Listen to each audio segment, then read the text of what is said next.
আওয়ামী লীগ অচল মাল, তাদের ফিরে আসার সুযোগ নেই বলছেন নুরুল হক।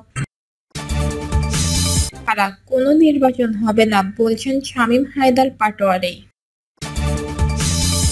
জানাবো, নির্বাচনের আগেই লুট হওয়া সব অস্ত্র উদ্ধার করা হবে বলছেন স্বরাষ্ট্র উপদেষ্টা।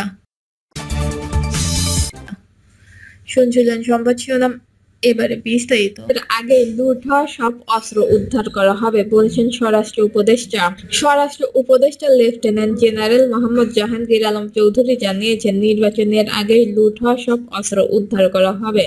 উপদেষ্টা বলেন, অন্তর্বর্তীকালীন সরকার অস্ত্র উদ্ধারে নিরবচ্ছিন্নভাবে কাজ করছে। আইনশৃঙ্খলা বাহিনী শুধু নির্বাচনের প্রেক্ষাপটেই নয়, সার্বক্ষণিকভাবে অবৈধ অস্ত্রের আগমন ঠেকাতে তৎপর। বর্তমানে সীমান্ত অনেক বেশি সুরক্ষিত। তিনি আরও বলেন, জনগণ যদি নির্বাচনের পক্ষে ঐক্যবদ্ধ থাকে তবে কোনো ষড়যন্ত্র সফল হবে না। প্রধান উপদেষ্টা অধ্যাপক ডক্টর মোহাম্মদ ইউনূস যে সময়ে ফেব্রুয়ারিতে জাতীয় নির্বাচনের কথা বলেছেন, সেই অনুযায়ী সকল প্রস্তুতি নেওয়া হয়েছে। সামাজিক যোগাযোগ মাধ্যমে মানুষের মত প্রকাশ প্রসঙ্গে উপদেষ্টা বলেন, আগে মানুষ সহজে কিছু বলতে পারত না, এখন অনেকেই ফেসবুক সহ বিভিন্ন মাধ্যমে নিজেদের মতামত প্রকাশ করছে।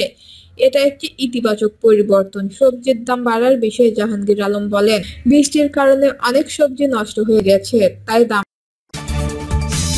বেড়েছে। পার্টিকে ছাড়া কোনো নির্বাচন হবে না বলছেন শামীম হায়দার পাটোয়ারি। জাতীয় পার্টির এক অংশের মহাসচিব ব্যারিস্টার শামীম হায়দার পাটোয়ারি বলেছেন, জাতীয় পার্টিকে ছাড়া বাংলাদেশে কোনো নির্বাচন হবে না, জাতীয় পার্টিকে ছাড়া কোনো রাজনৈতিক সংস্কার হবে না। শামীম হায়দার পাটোয়ারি বলেন, জাতীয় পার্টি ছাড়া যে রাজনৈতিক সংলাপ হচ্ছে, আমরা সেটাকে ভাণ্ড সংগ্রাম মনে করি। সেই সংগ্রাম টেকসই হবে না। তিনি বলেন, জাতীয় পার্টি দীর্ঘদিন ক্ষমতার বাইরে। আজকে প্রায় ৩৫ বছর জাতীয় পার্টি ক্ষমতার বাইরে। বাংলাদেশের যে বড় দলগুলো আছে তারা কেউ ৩৫ বছর ক্ষমতার বাইরে ছিল না। আওয়ামী লীগ ছিল না, বিএনপি ছিল না। আমরা ৩৫ বছর ক্ষমতার বাইরে থাকা সত্ত্বেও আজকে শক্তিশালী রাজনৈতিক দল হিসেবে আবির্ভূত হচ্ছে ইনশাল্লাহ। আমাদের পোড় খাওয়া রাজনীতি আছে, আমাদের প্রজ্ঞাবান রাজনীতিবিদ আছে, ভোট করা রাজনীতিবিদ আছে।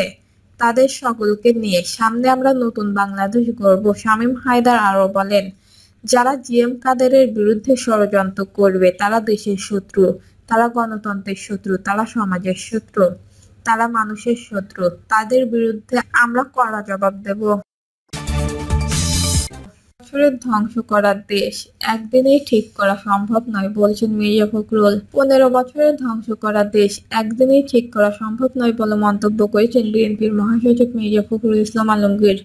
মির্জা ফখরুল বলেন, আওয়ামী লীগ গত ১৫ বছর দেশটাকে ধ্বংস করে দিয়েছে, সেটা এক বছরে সমাধান করা সম্ভব নয়। সব নির্ধারণ করবে আমলারা, রাতারাতি সব সমাধান করা সম্ভব নয়। নির্বাচিত প্রতিনিধিরা ন্যূনতম যে ন্যায় বিচার পাওয়ার অধিকার সেটা নিশ্চিত করবে। নির্বাচন যদি বারবার হয়, জনগণের কাছে নির্বাচিত প্রতিনিধিদের জবাবদিহিতা থাকে। বিএনপির মহাসচিব বলেন, যে সংস্কারের কথা বলা হচ্ছে, অর্থনৈতিক কাঠামো মেরামতের কথা বলা হচ্ছে, একদিনে সব দুর্নীতি কাটিয়ে ওঠা যায় তা ভাবার কোনো কারণ নেই। শান্তিপূর্ণভাবে যেখানে ক্ষমতার হস্তান্তর করার প্রক্রিয়া তৈরি হয়নি সেখানে একদিনেই সব করা সম্ভব নয়। তিনি বলেন, বিচ্ছিন্নভাবে বা জোড়াতালি দিয়ে সম্ভব নয়। সুচিন্তিত চিন্তা ও নির্দিষ্ট পরিকল্পনা এবং রাজনৈতিক কর্মীদের আন্তরিকতা দরকার। তিনি আরও বলেন, মানুষের অধিকার প্রতিষ্ঠা করতে চাই, কিন্তু যখন বৈষম্য কমিয়ে আনার চেষ্টা করা হচ্ছে ঠিক তখন বিষয়গুলো সম্পূর্ণ ডাইভার্ট করে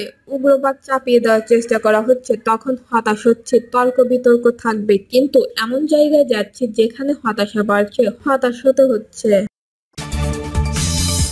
মাল, তাদের ফিরে আসার সুযোগ নেই বলছেন নুরুল হক। গণ অধিকার পরিষদের সভাপতি নুরুল হক নূর বলেছেন, আওয়ামী লীগ একটি অচল মাল, এদেশে আর তাদের ফিরে আসার কোনো সুযোগ নেই। একই সঙ্গে দেশে বিগত ৫০ বছর ধরে কালো টাকার রাজনীতি চলছে। এই ধারা বন্ধ করে বাংলাদেশের উন্নয়নের জন্য নির্বাচনী খেলা বন্ধ করার আহ্বান জানান তিনি।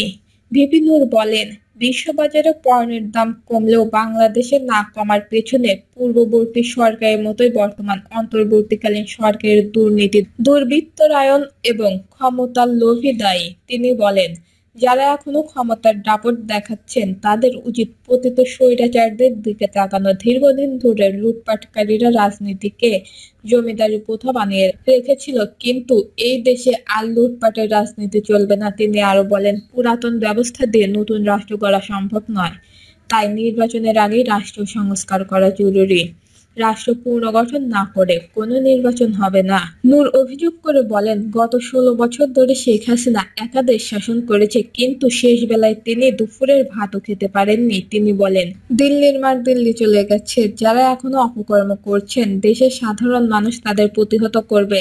তিনি আওয়ামী লীগের একটি গণহত্যাকারী রাজনৈতিক দল আখ্যা দিয়ে বলেন, এই দল আর গ্রহণযোগ্য নয়। সমাবেশে গণ অধিকার পরিষদের সাধারণ সম্পাদক মোহাম্মদ রাশেদ খান বক্তব্যে বলেন, আওয়ামী লীগ একতরফা ইতিহাস তৈরি করেছিল এবং এখনকার অন্তর্বর্তীকালীন সরকারও একই কাজ করছে। তিনি বলেন, একটি বিশেষ দলকে সুবিধা দেওয়ার জন্য জুলাই ঘোষণাপত্র প্রকাশ করা হয়েছে। জনগণের দাবি রাষ্ট্র সংস্কার এবং একটি বৈধ নির্বাচন। তবে নির্বাচন সংস্কার না হলে আবারও আওয়ামী লীগ ফ্যাসিবাদ ফিরে আসবে। উপদেষ্টার ব্যক্তিগত পরিচয়ের কারণে বাংলাদেশ শুল্ক ইস্যুতে বিশেষ সুবিধা পেয়েছে। প্রধান উপদেষ্টার প্রেস সচিব শফিকুল আলম বলেছেন, যুক্তরাষ্ট্রে প্রধান উপদেষ্টার ব্যক্তিগত পরিচিতির কারণে বাংলাদেশ শুল্ক ইস্যুতে বিশেষ সুবিধা অর্জন করতে সক্ষম হয়েছে। শনিবার রাজধানীতে মার্কিন শুল্ক ইস্যুতে বাংলাদেশের অবস্থা ও চ্যালেঞ্জ শীর্ষক গোলটেবিল আলোচনায় তিনি এইসব তথ্য জানান। শফিকুল আলম বলেন, যুক্তরাষ্ট্রের প্রধান উপদেষ্টা ডক্টর মোহাম্মদ ইউনূসের ব্যক্তিগত পরিচিতি শুল্ক ছাড়পত্র অর্জনে সহায়তা করেছে। শুল্ক কমিয়ে 20% করার বিষয়ে আমরা শুরু থেকেই আত্মবিশ্বাসী ছিলাম। তিনি আরও জানান, ভবিষ্যতে শুল্ক আরও কমানোর চেষ্টা করা হবে। যুক্তরাষ্ট্রের সঙ্গে দ্বিপাক্ষিক সম্পর্ক আরও উন্নয়ন হবে এবং সেখানে রপ্তানি বৃদ্ধি পাবে। আলোচনায় অন্যান্য বাজারে সম্ভাব্য প্রভাবও বিবেচনায় রাখা হয়েছে। শফিকুল আলম আশা প্রকাশ করে বলেন, যুক্তরাষ্ট্রের রপ্তানি বৃদ্ধির মাধ্যমে বাংলাদেশের অর্থনীতি আরও শক্তিশালী হবে। নির্বাচন সহ 7 দাবি ইসলামী ছাত্র আন্দোলনের।